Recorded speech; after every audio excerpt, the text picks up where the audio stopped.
Récupération et joie de vivre au menu de nos U17 féminines. Au lendemain de leur qualification pour la finale de la Coupe du Monde, les Bleuettes ont passé leur matinée au 23e étage de leur hôtel, où les attendaient salle de fitness et piscine. Pour comprendre comment s'organise la récupération pour ces jeunes sportifs de haut niveau, nous y avons glissé notre caméra. En charge de l'atelier fitness, Thierry André nous explique.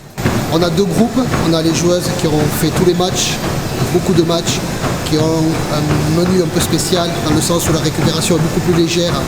On ne va pas dans ce qu'on appelle le cardio, on est dans la récup. Donc on monte pas beaucoup en rythme cardiaque, mais sur une durée assez courte. Et puis on a un autre groupe qui est actuellement en train de travailler, c'est les filles qui ont été remplaçantes, qui ont moins de temps de jeu, qui elles sont sur un programme de cardio pour garder le rythme, pour ne pas trop décrocher, pour qu'il n'y ait pas trop de différence par rapport aux autres joueuses. Voilà. Jouez moyen.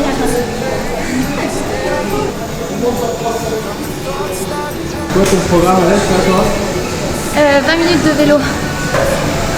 Un rythme soutenu. Parce que tu es rentré hier à Angers, donc c'est pour compenser le fait que tu n'as pas joué tout le match.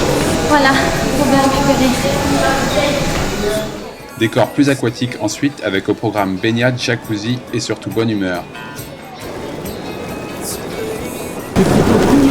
Ouais, super avec la piscine.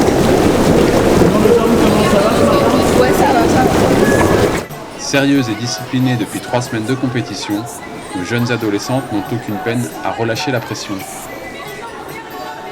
Il faut savoir tout ça, il faut savoir son diplôme de maître nageur. Ouais, c'est pas mon cas. Elle est trop froide pour moi. C'est un moment important pour les joueurs. Ouais, c'est un moment de détente, ouais, ça leur permet de décompresser un petit peu, de penser à autre chose. Et la tête en a besoin, surtout avant de repartir pour le prochain match. Opposés à la Corée du Nord samedi pour décrocher l'or, les Bleuettes joueront aussi leur 8e match en un mois. Mais hormis quelques coups subis mardi contre le Ghana, l'état des troupes est plus que satisfaisant.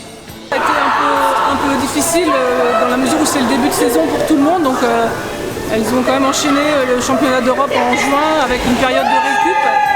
Et elles ont dû rapidement enchaîner sur la préparation de la Coupe du Monde. Donc elles n'ont pas beaucoup. Quand on est arrivé ici, elles avaient peu joué en championnat. Donc on les voit vraiment monter en puissance au fil des matchs et avec une capacité à récupérer et à enchaîner les gros matchs et les gros efforts qui sont vraiment très très rassurants pour des joueuses de cet âge-là. Donc on espère que ça va aller comme ça jusqu'au bout. En tous les cas, les 21 joueuses sont sur pied, on n'a pas eu de gros pépins, donc c'est vraiment aussi un atout pour l'équipe. On a vraiment un groupe de joueuses super à l'écoute, très sympa, très respectueuses et c'est vraiment un plaisir. Désormais, quelle que soit l'issue, ça aura été vraiment une aventure exceptionnelle, je crois, pour les joueuses et pour le staff.